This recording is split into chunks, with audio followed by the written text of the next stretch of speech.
If you've been following what's happening with social media, the big social media giants have perfected and engineered the science of understanding human reactions, understanding how your neurotransmitters work and understanding how your hormones work.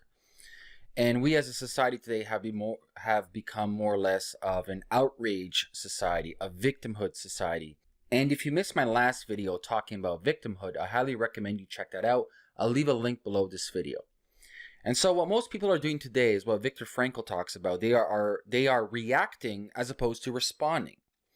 They aren't logically and rationally doing due diligence on stuff they read. Now, when I talk about rationality and when I talk about understanding what you're reading, I'm not talking about how smart you are.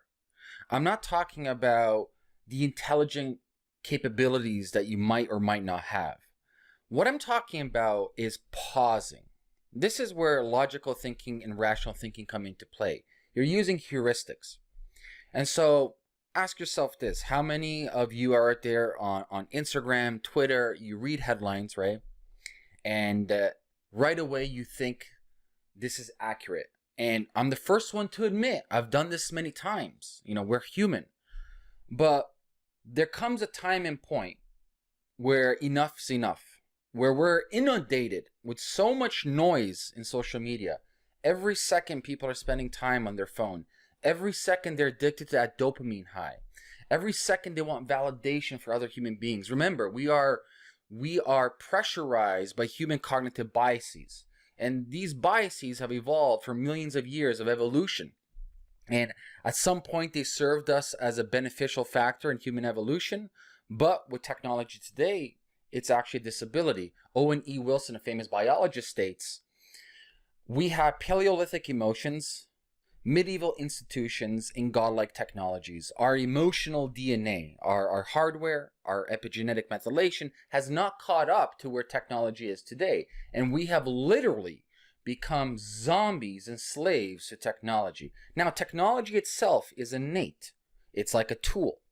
So it has no principles. Like, you know, Buddhism talks about this. It's not good or evil. It's a tool in front of you. This is a tool. It's how you understand the tool. It's how you frame the tool. It's how you appreciate both the double-edged sword, that the tool can be good and the tool can be evil, both at the exact same time. It's a duality. And so I just want to go through like simple processes that anyone can use. I don't want to dive in deep. I don't want to make this complicated. Just simple heuristic processes to use when it comes to understanding what you've just seen or read. So number one, doesn't matter what you're reading. It doesn't matter what you are watching. It doesn't matter what you're viewing, whether that is on the medium of Twitter, Facebook, LinkedIn, or you're watching a documentary. It really doesn't matter. When you're inputting information, automatically there's a process in your mind and automatically there's an output. And in 99.99% of human beings, the process is an emotional process. Like I said, it all depends on your upbringing. It depends on your hardware, which is your genes, then your software, which is the epigenetic methylation, and then based on your family structure, your religious structure, your society structure, your political belief system. This ingredients within the recipe creates your output from a reactionary standpoint, right? You look at today between left and right. They're both on the extreme side of the bell curve. And you look at people even in the dietary camp, veganism versus, let's say, carnivores right now. They're both on the far spectrum and they are emotionally charged. And no matter what facts you put in front of either or, they refute those facts, right? That's a confirmation bias, we call it, where you'll cherry pick data points just to confirm your own theories. This is the process that all human beings go through. You know, you have your experiences, opinions, people's facts, data, and through your own experiences of life and through your own experience of life, you automatically put out an output. However, what we want to do is we want to eliminate, and this takes time, we want to eliminate the natural reactive process into the output to a rational thinking process. Now, the only difference is the delta, which is time. We give some examples. you are in the camp of veganism and you read something that goes against it, automatically be like, no, that's wrong. As opposed to understanding the process of, hey, here is some interesting information in front of me. Maybe I'm wrong for some things. It's not black and white. There's no black and white. There's no black and white in politics. There's no black and white in dietary lifestyle choices. Human beings are not black and white. We're many shades of gray and very complex creatures.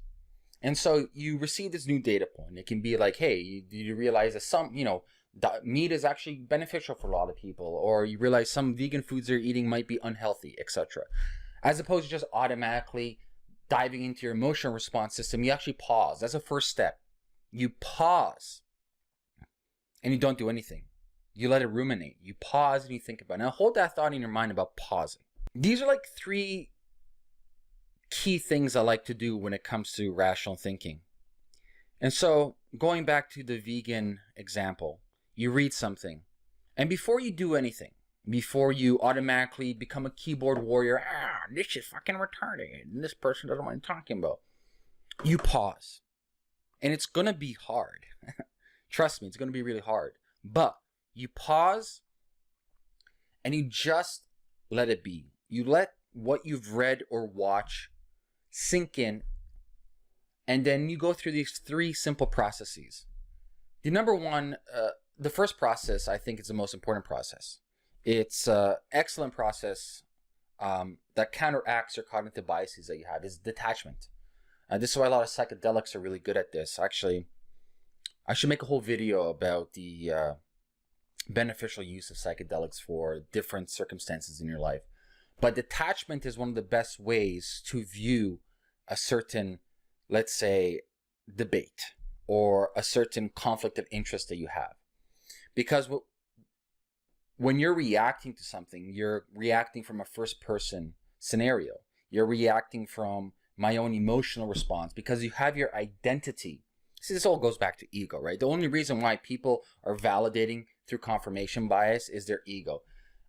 They'll never come out and say they're wrong. They'll never admit that they're wrong. They're too much attached to their identity of their ego, and God forbid their ego is wrong.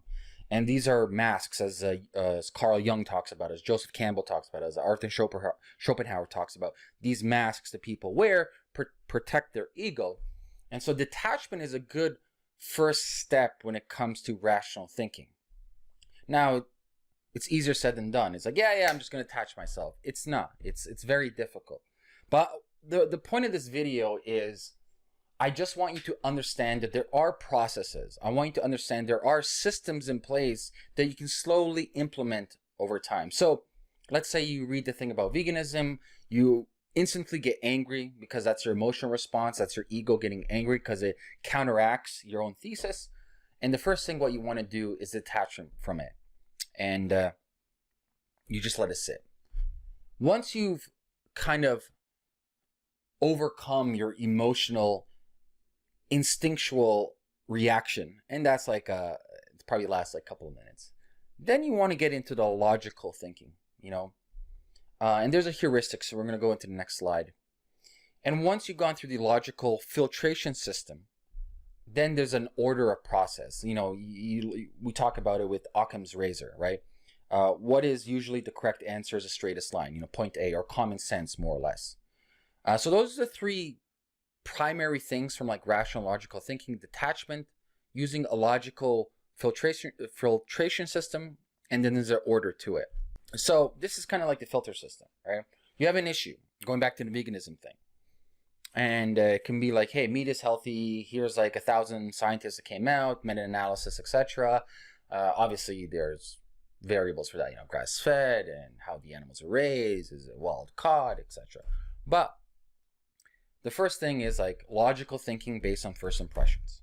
And you make yourself a filtration system. So I'm a firm believer in what Ray Dalio talks about, and it's called triangulating your opinion.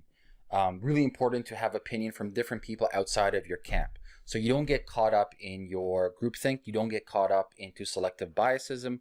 You don't get caught up within, I have to protect my ego at all costs. What matters the most is data. What matters the most is getting to the truth. And as Buddhism states, the truth hurts.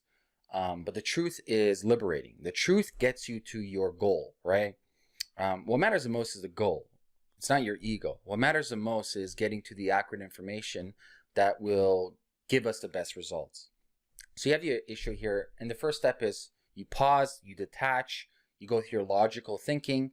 And what I like to do is I like to reach out to people. I like to, for me, like, I'm a libertarian. I don't even like to label it. There's a good Vedic saying, if you label me, you negate me. I don't even like to be labeled, but I have more libertarian philosophies, right? It's easier for people to understand. And for me, like, I'm always interested for how people come from like a socialist side. And, my family comes from a socialist system that collapsed, former Yugoslavia. And believe it or not, I spent a lot of time with socialists. I'm really interested to know how they think, why they think that way, what was their upbringing, like what brought them to that point, and what brought me to my point. And, it's not that we hate each other. It's that we just don't understand each other. There's a big difference. The biggest misconception that humans have is we believe that we communicate with each other. In reality, we don't. Our two egos are screaming at each other, and we're actually not sitting down and communicating properly and seeing that we actually have a lot of in common as opposed to a lot of differences. And so what I like to do is I like to do this 3 times. First round, second round, and third round. Yeah, we'll go back to that. And so that's kind of like a simple heuristics I like to go over. It's, I hear something, I read something, I pause. You bite your tongue. You don't become a keyboard warrior. You pause and you detach yourself from this. Viktor Frankl talks about this. Do not become the slave of your emotions. The only thing that you own is that small buffer between the stimulus that's coming inside to you, and the response to that stimulus you have. And so detach from it. Let it be. It is what it is. Next, you use the logical framework that I just showed you. And then you go in order. Step 1, step 2, step 3. And I'm a firm believer, like I mentioned before, go find out people that have opposing views. Don't argue with them. Understand where they're coming from. Understand how did they get to this conclusion you didn't. Why is it that your conclusion is X and their conclusion is Y? Why is that? There has to be some commonality. How did they run their experiment that they came to Y, but you ran your experiment and you came to X? What gives? And dive in deep. I'll leave you with this.